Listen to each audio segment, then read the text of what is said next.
I am Gary Parrish. Welcome back to the Eye on College Basketball podcast here on CBS Sports Network, where we sometimes discuss camel fighting, dodo birds, and leaky black. You see him right there. Matt Norlander is here with me, and we've got a fun show planned for you. We're going to talk bracketology starting in the B block, but the A block, I think it's got to be what happened Monday night down in Lubbock, Texas. Final score, Kansas 64, Texas Tech 61. Darryn Peterson, the presumed number one pick of the 2026 NBA draft, he flipped the game in the final 80 seconds. He made one tough three-pointer from the right corner to tie it, then made another one from the top to give Kansas a lead it would never relinquish. Norlander, personal 6-0 run from Darryn Peterson to close that game. He flipped a loss into a win.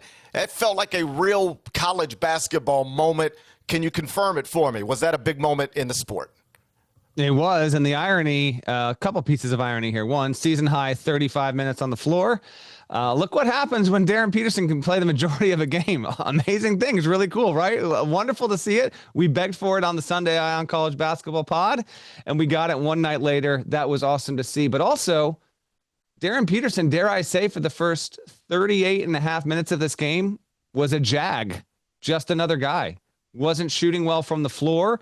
His teammates were being more impactful. Texas Tech was pacing toward the win. Texas Tech, by the way, which found itself shorthanded with its best shooter not being able to play, Christian Anderson, battling an illness. We saw him on the sideline there coming out of halftime, looking like he might try and give it a go, but for whatever reason, he couldn't give it a go. So if I had told you before this game, there's going to be an excellent shooter, an All-American candidate who can't get on the floor, we would have thought it was Darryn Peterson. Thankfully, it was not. Hopefully, Anderson will be back for the next game. But not having him on the floor, by the way, that did mean something for Texas Tech. I thought if he had played the game, Texas Tech would have won. He didn't play the game. Texas Tech didn't win. Darryn Peterson hit a couple of awesome threes, the first of which was more difficult than the second that gave Kansas the lead.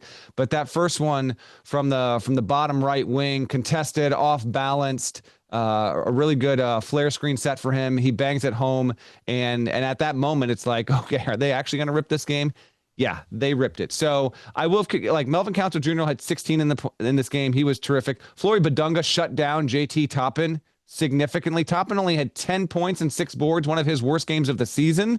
So credit to those two. Bryson Tiller had some moments, but when you needed the superhero to toss on the cape in the big moment at the end, yes, that's exactly what Peterson did. And so now Peterson has 2 of his 3 or 4 biggest moments of the season in back-to-back games. It was the dunk over the weekend in traffic in the first half at home against BYU, which I think is one of the 3 biggest jump-off-your-couch plays of the entire season. And now it's the 2 threes in the span of, 25, 30 seconds to lift Kansas over Texas Tech on the road. And in the process, significantly boost its resume and keep a 6-game winning streak going. Give me everything you got on this GP, what you saw, and your takeaways from what went down in Lubbock on Monday. Well, I just thought the stage was set perfectly for him to have either a big game or a big moment or something. He was going to be a massive topic of conversation almost no matter what, because of what has been happening this season and what happened once again on Saturday. As you know, this past weekend was the first weekend where we had college basketball with no football to overshadow anything. So Darryn Peterson sitting out most of the second half in that showdown with A.J. DeBonson and BYU became a big story. Like if you were a college basketball columnist or analyst and you went on a radio show on Monday to talk about the sport, regardless of what market you were in, you were going to get asked about Darryn Peterson, in part because of where he has slotted in various mock drafts. And so is he going to play on Monday night?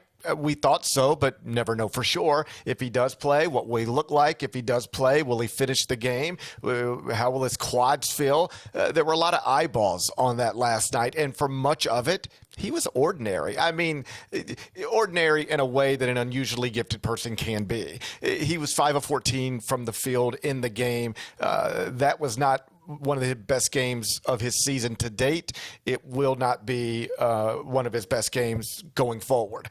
But those last 80 seconds, you saw it. That was like there's 10 dudes on the court, but one is different than everybody else, and he's just going to go win the game. It wasn't like they were running stuff or, hey, give me this ball. It was just like, hey, go be. I hesitate to use the comparison, but do a Twitter search. You're going to see it. Go be Kobe Bryant. Can you go shoot us to a victory here? Go make tough shots and win this game. And he did it, twice in the final 80 seconds. And that's why, like I tweeted Monday night, I know I've said it multiple times. If it's just a basketball evaluation, this is easy. And I want to be clear. This isn't something I've been saying for 2 years. I don't even know that I was saying it a year ago. But if you've got eyeballs and you point them at a television, it's not hard to see. He's different than even the other elite prospects, and there are multiple other elite prospects. But if it's just a basketball evaluation, Darryn Peterson is the number one pick in the 2026 NBA draft. And in those final 80 seconds, at least, you saw it crystal clear. Hold on. You are stepping off your preseason pick. Preseason, who did you have? In a preseason mock draft, I would have had A.J. DeBonsa number one. I would now have him number two, and he has done nothing to disappoint me. He's been awesome. Just at some point, you're evaluating anything in life, including basketball prospects. You being rigid can get you in trouble. Sticking to your guns can get you to a bad place. Sometimes you need to just see what's right in front of you. And I think most people agree now the Darryn Peterson thing right in front of all of us is different than any other thing that's going to be available. What's interesting is had Peterson not been available at the end of the game, thankful he was. Like, this is what we want to see. This is why I want to see him play as much as possible. But if for whatever reasons, like it went the way it had been going and he found himself incapable or unable not to be on the floor in the final 5, 6, 7, 8 minutes of that game, GP, and he doesn't hit those 2 3-pointers, I'm not convinced you'd have that opinion. I almost feel like it's the result of this game in that spot because he wouldn't hit the 2-3. Like he was having a subpar game for himself overall. DeBonsa's not that far removed from dropping 43 a season high. Now he's had some bumpy performances around that. So yes, Peterson is the projected number one pick and rightfully so. I'm interested to see if he can, like he is, I don't want to say he is separated because I don't believe that to be the case. I think this is a super talented class. And we've seen a situation where Keaton Wagler has gone from not even being a projected starter at Illinois to vaulting into potentially the top 5. So there's still plenty of basketball to go with all this. But I am interested to see if Darryn Peterson can truly separate from the rest of the class. I don't think he's done that yet. I think he's in the first position. I think that's different from like the Zion year when it was Zion at 1 and there was no one else up for debate. There's still a little bit of a debate to be had because we are not 48 hours removed from what we were talking about over the weekend there. If he can get healthy, then we have a different and stay healthy and stay on the floor. We've got a different thing altogether. And oh, by the way, Texas Tech fans, regrettable chant directed. Obviously, we are not going to say it. We are on television in the middle of the day. No, go ahead. Was one of the all-time backfires. Go ahead. Hey, listen, I feel like if anyone's going to do it on the show, you are the guy for it. I am certainly not going to do it. That is one of the all-time backfires, though. Don't mess with the beast. And Peterson really unleashed something, and he's so steady too. That's the other thing is he's got a straight demeanor. Doesn't mean he's not intense. Of course he is, but he is one of those players who is really, really good, who doesn't often emote a lot on the floor. Never too high, never too low. But he's got a graceful killer instinct to his game that I find irresistible. That's a big one for Kansas. It's now 17-5. It's won 6 in a row. Started with the home win over Iowa State. Obviously got the home win over BYU over the weekend and now gets the road win against Texas Tech. It's done well for itself in that regard and kept itself in the Big 12 picture for Big 12 champion. Now we got plenty more to figure out. The Big 12 is about to have just an absurd game over game run in February with all these really good teams playing each other. But in the league right now, Arizona, of course, 9-0. Then you've got Houston at 7-1, and then Iowa State and Kansas are at 7-2. Still very much up for grabs. I thought that was a very meaningful result for Kansas's hopes of even getting the top spot in the Big 12 standings by the time we get to the end of the first week of March. We'll see if they can get there. Peterson having his teammates lift him up before they need him in the final moment, I thought was a very, very key development. I think the phrase that applies to the Texas Tech students is maybe don't poke the bear. I think don't poke the bear is the phrase that perhaps applies here. To circle back to your question or your point, had Darryn Peterson not made those shots last night and or not finished the game, my basketball opinion would have been the same. I've seen enough from just if he's healthy, that's the guy. I can't pass on that. But that's why I'm careful with the way I phrase it. So I say things like, if it's just a basketball evaluation. He's got to be the guy. But I recognize there's more to it than that. And I don't love that his body has not cooperated with him for much of this season. And I also don't love just the optics of the way it looked on Saturday. It didn't look like he was. I mean, sort of the point I've settled into on this is I've been watching basketball my entire life. I know what basketball players look like when they cramp. I know what tennis players look like when they cramp. I've watched Carlos Alcaraz cramp before. And they usually grimace. You can see it. They drop to the floor, the court, the surface, whatever. Somebody's working on them. Multiple people are working on them. There's a sense of urgency, a visual sense of urgency to it. They try to give it a go. Maybe they can, maybe they can't. And with him, you just didn't see any of that on Saturday. It was like, I felt something and we're done here. And that's a weird, if I'm an NBA general manager, I want to talk about that. I want to understand better what's going on there, because I don't think anybody's done the best job of explaining it away. So if there's a lot going on here, but if it's just a basketball evaluation, he's a special young man. And you didn't see it for 40 minutes at Texas Tech, but he was on the court for 35, and those last 80 seconds that was legendary stuff. Moving on in my Jim Hildebrand voice. Did you realize Selection Sunday, Norlander, is just 6 weeks from this Sunday? We're going to have a bracket before you know it. And for the rest of the show, I want to focus on that. We're going to do our best to detail what the top 16 seeds in the NCAA tournament might look like if the selection committee were putting together a bracket right now. So that's coming up next. We'll pop through the 1 seeds. You're watching the Eye on College Basketball Podcast. We're here on CBS Sports Network.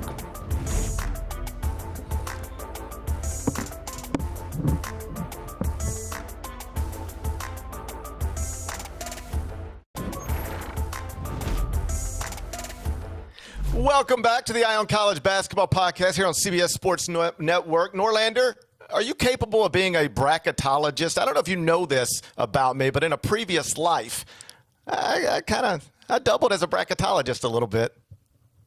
Yeah, no, same here.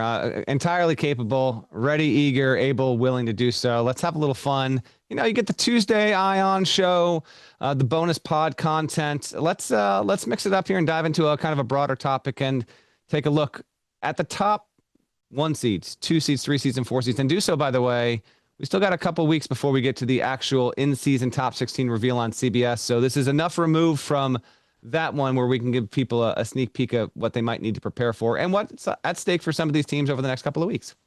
Okay, so let me tell you how we're going to do this. We have both put together a list of our top 4 seeds, so 16 total teams. I have not seen Norlander's list. He has not seen my list. If I'm being completely honest, I don't think that's the way you're supposed to do television, but here we are. So what we're going to do is how you're supposed to do podcasting, though. That is even the more fun. Let's do this, baby.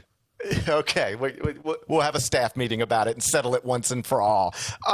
So let's pop through my number 1 seeds first, and we'll see how they compare to yours.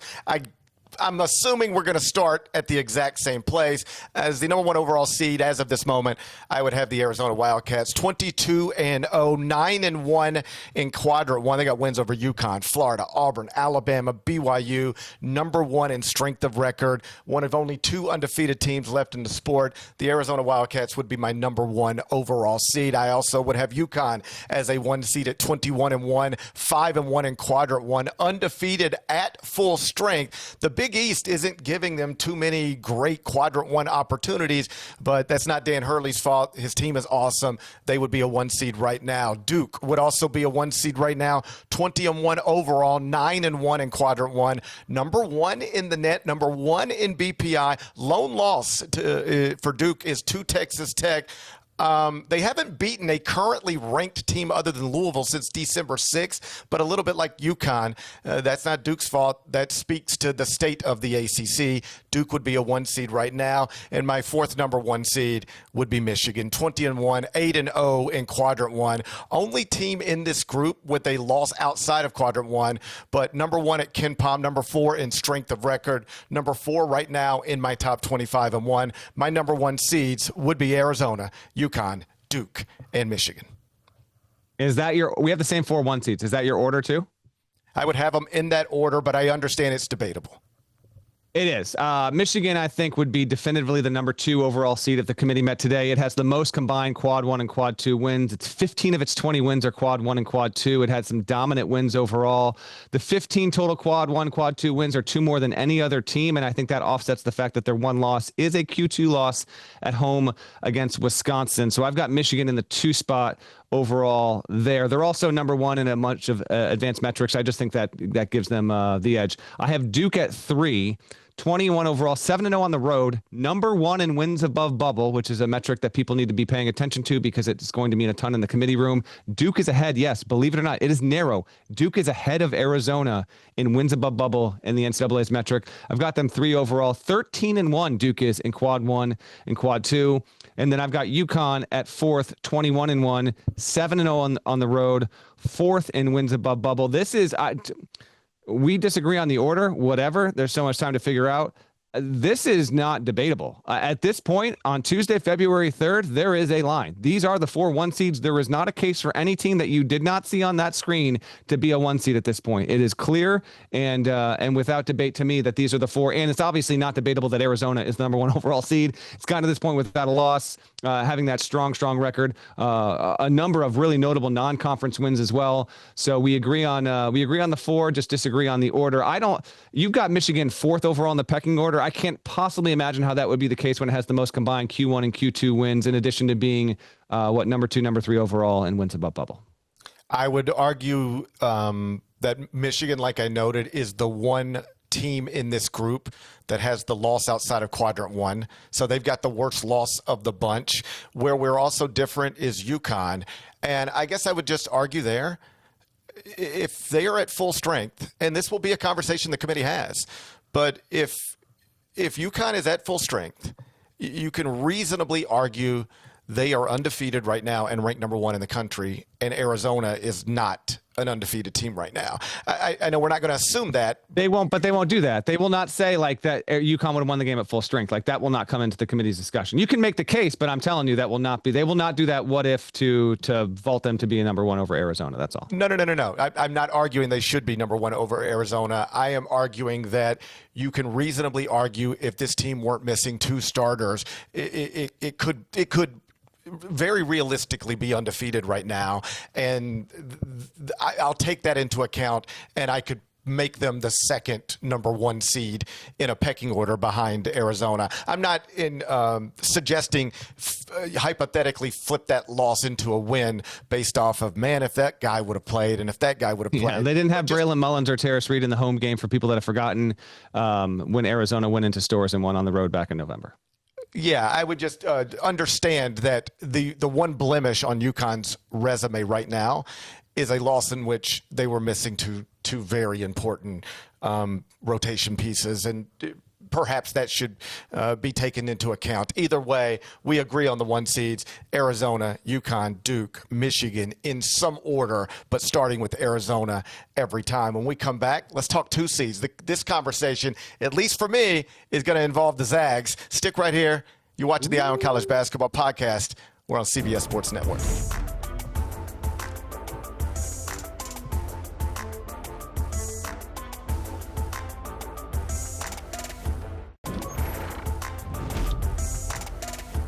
Welcome back to the Eye on College Basketball Podcast. We're here on CBS Sports Network. We're playing Bracketologist today. We've run through our 1 seeds. We didn't agree on the order, but we did agree on the 4 schools. I have a feeling we are not going to agree on our 2 seeds. We'll run through mine first, then we'll get to yours. My 2 seeds start with Gonzaga, 22-1, lone loss to Michigan by 40.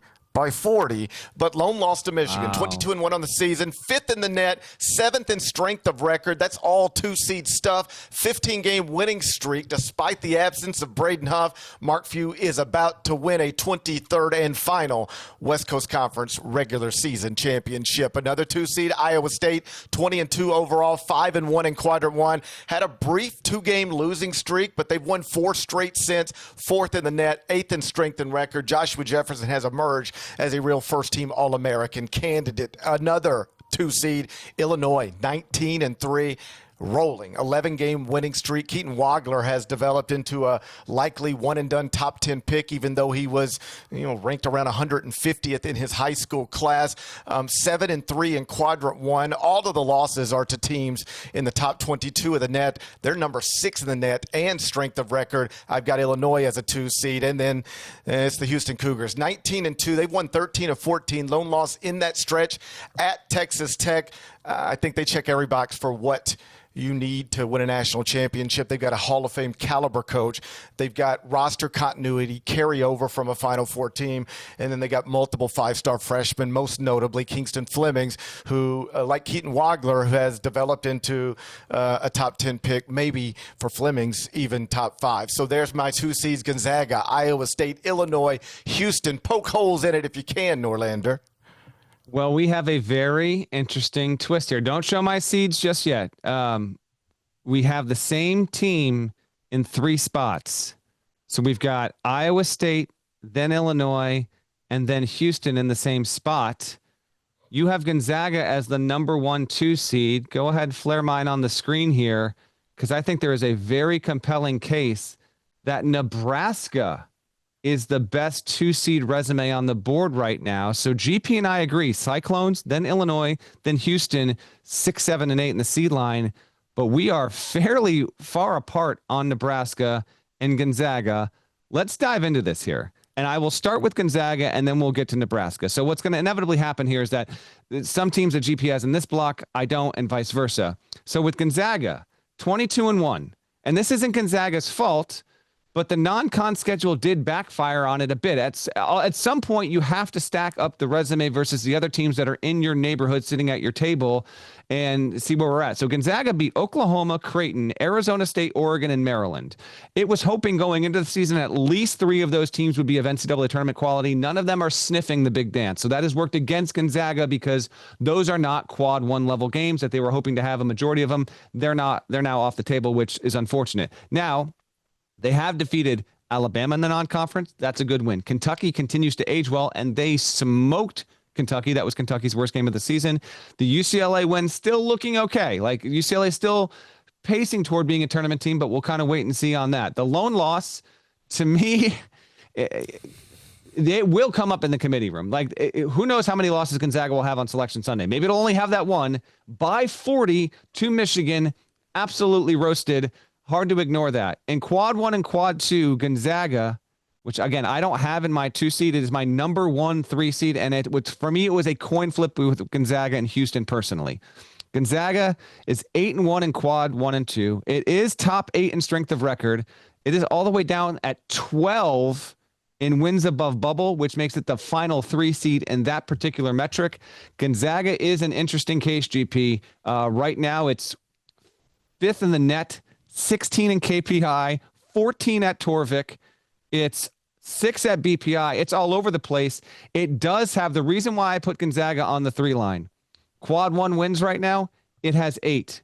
That ranks 15th in the country. 15th. So that's why I went Gonzaga there. Before we get into my Nebraska stuff, let's volley it back to you and talk Zags a little bit more, because they do have a very compelling case and they don't have a lot of great opportunities left to increase their seed situation. They gotta keep winning to have any. I think they might have to win out, frankly, to have any shot at a 1 seed. As you know, I was just in Spokane. I was on the sideline for Gonzaga's game against San Francisco at the Kennel on CBS Sports Network. I was there for 5 days. Is that all that needs to be said? Listen, I've had a face-to-face with Mark Few in the past week or so, and that's basically why. I was there for 5 days. I enjoyed every minute of it, but I was only supposed to be there for 3. The weather got in the way. Also lost my luggage. It was a wild trip, but I enjoyed my time there. What's funny is that while I was there, just talking to various people around the program, the non-league strength of schedule came up, and somebody noted, like with a smile, that they had just stumbled into a list of the most disappointing teams in college basketball this season. And they were like, it's just all the people we beat. It's like we beat them, and then now everybody calls them disappointing. Our whole non-league schedule is just filled with teams that we beat that people now call disappointing.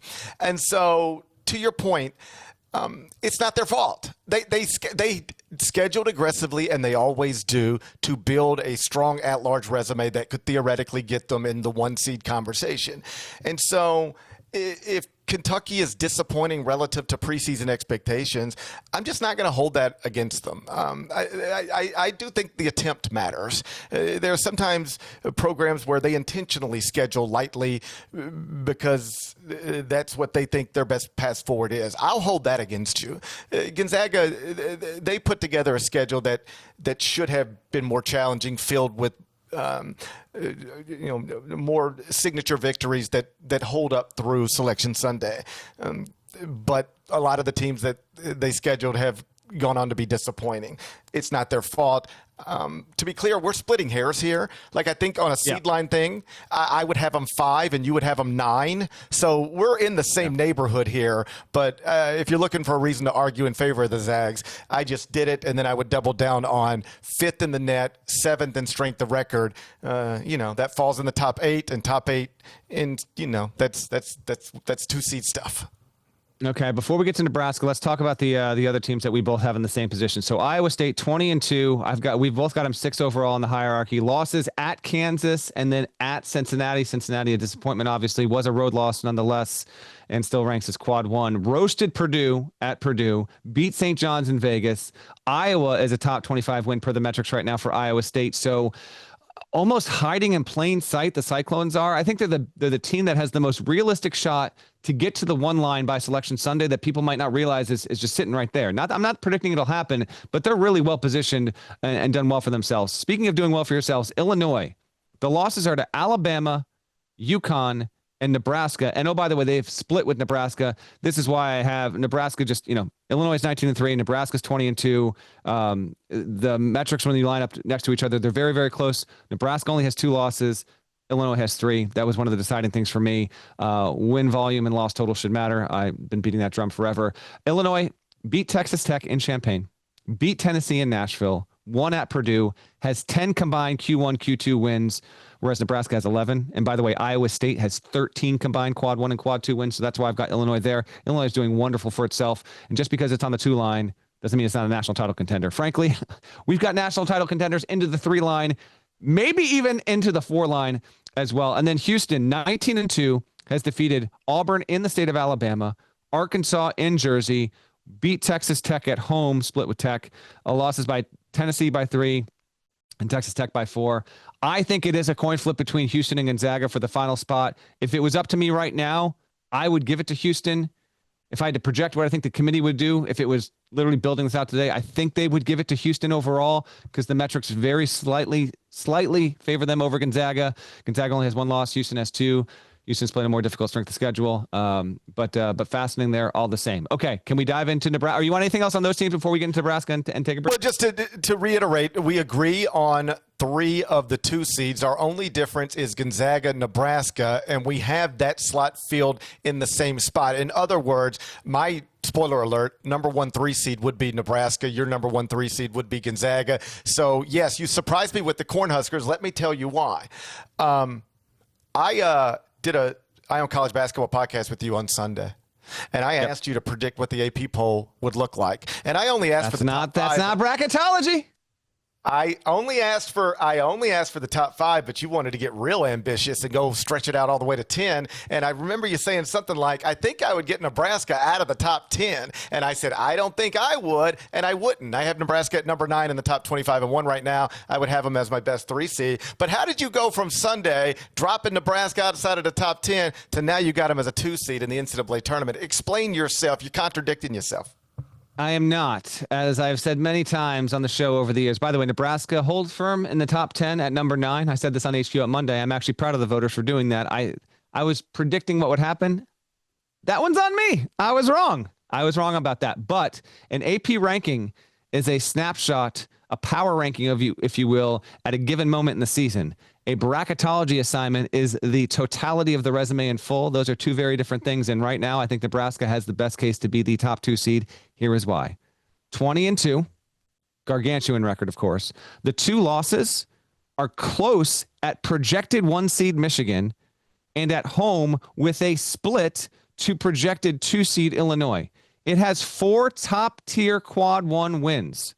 It is near the top of the entire sport when it comes to Q1A wins. The only teams that have more than Nebraska, high-end wins, are Arizona, Duke, Illinois, which has one more loss than Nebraska, and Kansas. Those are the ones with Q1A wins. Nebraska, to this point in the season, has won at Illinois, against Michigan State, at Indiana, projected tournament team. A robust record, and not just that, the thing that really firmed it up for me, 5th in strength of record, 5th in wins above bubble. In resume-based metrics, Nebraska has the 5th best resume per NCAA tournament selection team sheet stuff. 6-2 in Quad 1. It's done. Both losses are in Quad 1. Has been able to manage to not have too much of its schedule be Q3, Q4, 9 total games.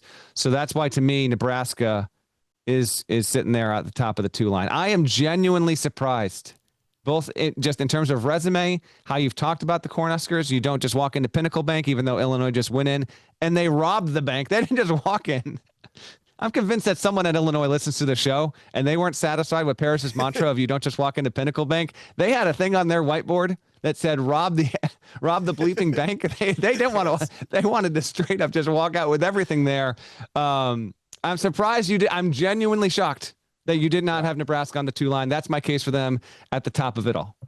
I don't want to spend much time arguing against Nebraska. And again, we're splitting hairs here. If we were doing this as like a list of teams, Norlander would have Nebraska 5, and I would have Nebraska 9. We would both have them in the top 10. Obviously, still an incredible season underway. And this is a team that projects as, either way, according to both of us, a top 3 seed in the NCAA tournament as of this moment. And if they get that, they're going to be set up to win their first game ever as a program in the NCAA tournament. When we come back, we will talk 3 seeds. Yes, I'll start that list with Nebraska. Then we'll move on. I'll get to Vanderbilt and Kansas as well. You're watching the Eye on College Basketball Podcast. We're on CBS Sports Network.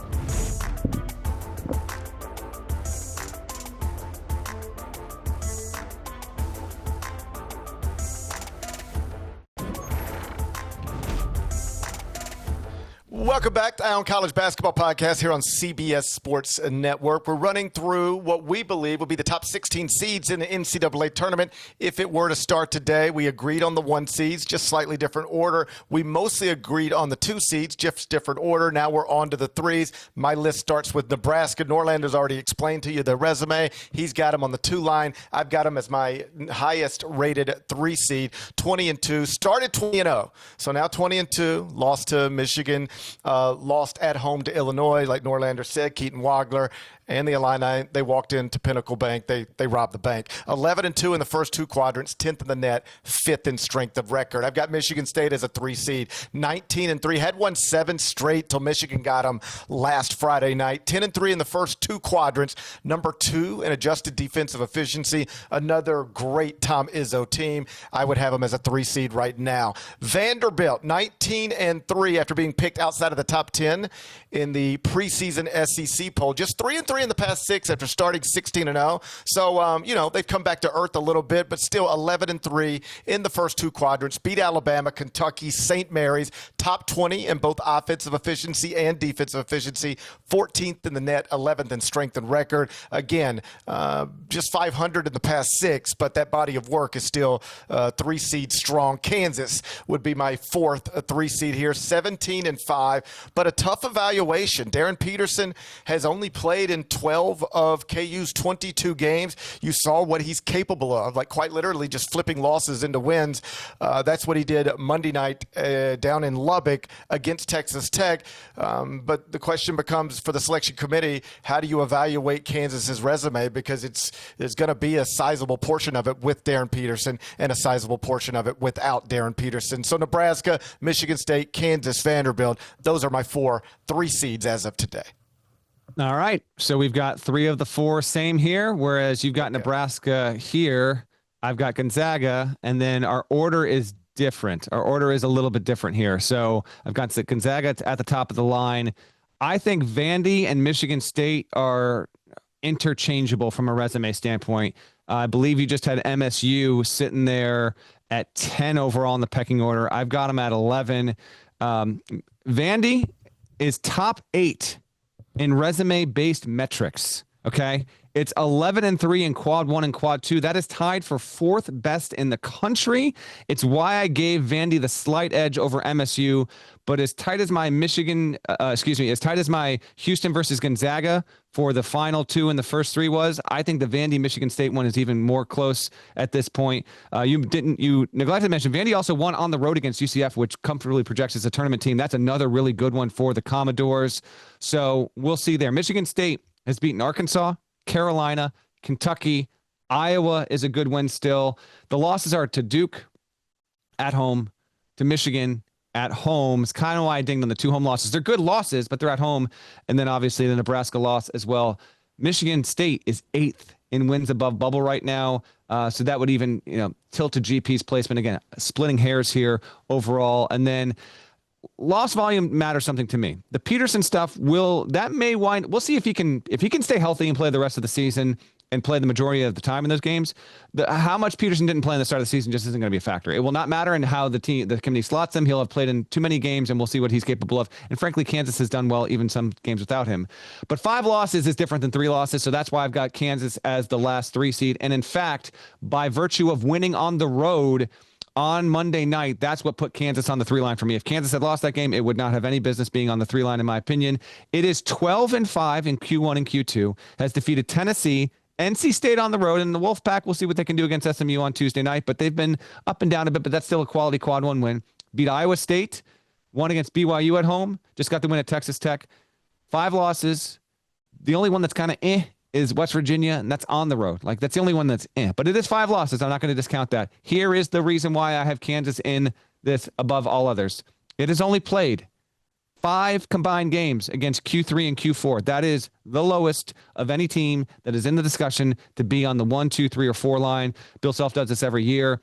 Their slope of difficulty has been as tough as just about anyone in the country because they aren't burdening their resume with a lot of bad teams. They deserve it. We agree. Kansas, put them on the 3 line.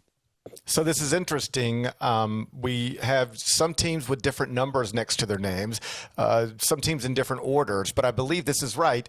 If you take all 365 schools that play Division I men's basketball, put them up on a board, and then we were just scratching out our top 12, I think we have scratched out the exact same 12 schools. So we'll see if we can finish with 4 more, see how close we are on those. When we come back, we'll talk 4 seeds. That conversation for me is going to start with Purdue. We'll do that next on the Eye on College Basketball podcast here on CBS Sports Network.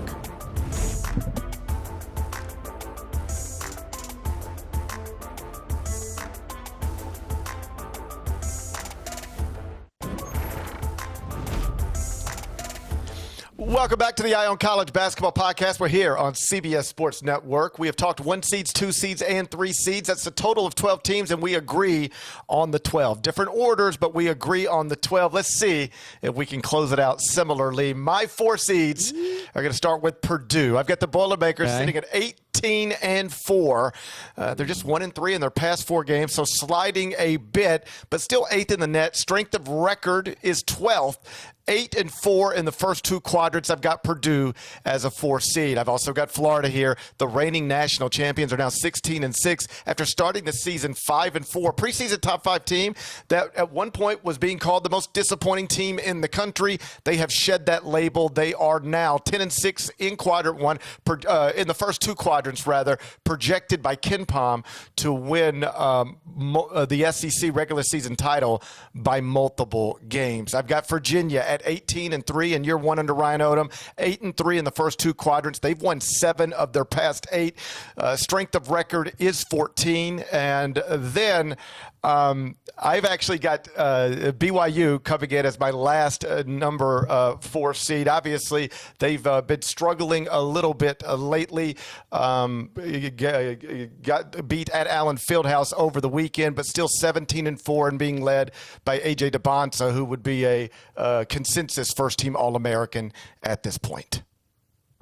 Okay, we agree on 3 of the 4. Your final team in is my first team out. Let's flash my final 4 seeds hip here. So I go Purdue. We're in the same spot. We have Virginia and Florida flipped. That is a classic Norlander. Loss volume has to count. Virginia is 18-3. Florida is 16-6. We'll dive into that more in a second. And I have Texas Tech narrowly ahead of BYU, both out of the Big 12 there. Let's hash through this stuff relatively quickly. Purdue is 9th, by the way, in resume-based metrics on average. 2 big losses at home to really good teams. Iowa State ran them out of the gym, which was problematic, but has beaten Bama on the road, Tech on a neutral, Auburn and Indiana, at Wisconsin, at USC. Problem for Purdue right now, it's got a good record. It's got 10 quad 3 and quad 4 games. That's like the second or third most of any team in the discussion for a 1, 2, 3 or C. Gonzaga has more, but there's not that many teams with more games there. Virginia, 18-3. I love that you had them in there with room to spare, GP. 4-2 in quad 1, 8-3 in Q1, Q2 overall, 14th in resume-based metrics on average, has won road games at Texas, at Louisville, at NC State. It's enough for me. The loss is Butler at Virginia Tech in 3 OT versus North Carolina. I think Virginia, with that record and with the resume-based metrics, it is not negotiable. That is a top 4 seed right now. Ryan Odom has done an outstanding job immediately in year 1 in Charlottesville. Now, I've got Florida at 16-6 there. The biggest reason why I didn't have Florida higher, GP, was the 3-loss difference. Did you realize it's 4-5 in quad 1? Sub 500 right now in Q1 games. Now, it's got wins over Bama, at Vandy versus Tennessee. It's come on late. Florida is performing like one of the 7 or 8 best teams in the country. But in totality, I don't have them right now in the top 15, relatively speaking, when it comes to or top 14. I guess they were literally 15th overall in my seed hierarchy. And then let's hash through this quick. I've got Texas Tech 16-6. And the biggest reason why, if you had to guess, why do you think I've got Texas Tech in instead of BYU? Injuries have contributed to some of the loss column. It is the win over Duke. Duke's only loss, 1 seed, came to Texas Tech. Injuries you can actually factor in as well. There's a lot of splitting hairs, and BYU does not have a win nearly as good as Texas Tech, which has multiple. Texas Tech has also defeated Houston. So you've got 2 teams in the top 5 or 6 overall. Tech has done that. BYU doesn't have heft at the top of the schedule. That was the splitting difference for me. I, this time yesterday, had Texas Tech as my last number 4 seed. I flipped them with BYU after Texas Tech lost to Kansas on Monday night. But I believe if we add it all up, top 4 seeds, we each have 16 teams. We agree on 15 of the 16. And for both of us, the team that I have that you don't, you have it 17th, and the team that you have that I don't, yes, I have 17th. So we're pretty like-minded when it comes to this stuff, it seems like. We are, and I will also add this because I know this video gets dropped into YouTube and there will inevitably be comment sections. I did not take into that much stock the fact that Texas Tech has defeated BYU head-to-head. Texas Tech got the benefit of having that game on its home floor. Those teams will return and play each other to wrap the regular season, so we'll have more on that evaluation as well. My big takeaway here as we wrap the show, GP, I continue to be extremely impressed with the depth at the top of the sport. We have so many viable, I'm talking double-digit teams that I think are capable of winning 6 in the NCAA tournament. I think that is evidenced by not just the record, but the resume so far of teams on the 1 line and the 2 line and the 3 line. And when you get to that 4 line and you see the likes of Florida sitting there and Purdue sitting there, I still think those teams are capable of winning 6 in the tournament. It's been an awesome year, and I can't wait for the next 6-week stretch as we lead towards Selection Sunday. Yeah, I echo all of that. I know sometimes, particularly on a podcast, you can get bogged down with conversations about court cases and temporary injunctions and eligibility waivers and all of that stuff that creates headlines more often than I think any of us wish they would exist. But if you just focus on the games, man, the players, woo, it's been an incredible season of college basketball, and hopefully this exercise was a way to illustrate that. That's a show. Shouts to Devin Downey. Shouts to Chester, South Carolina. Shouts to Terry Teagle, legend, Huck Larnell. Thank you guys once again for watching the Eye on College Basketball Podcast. If you're not subscribed, please go subscribe anywhere you subscribe to podcasts like Apple and Spotify. There's more of us than there are of them. That's got to be reflected in the comments. So please go do that, and we're going to talk to you again next Tuesday. Till then, take care.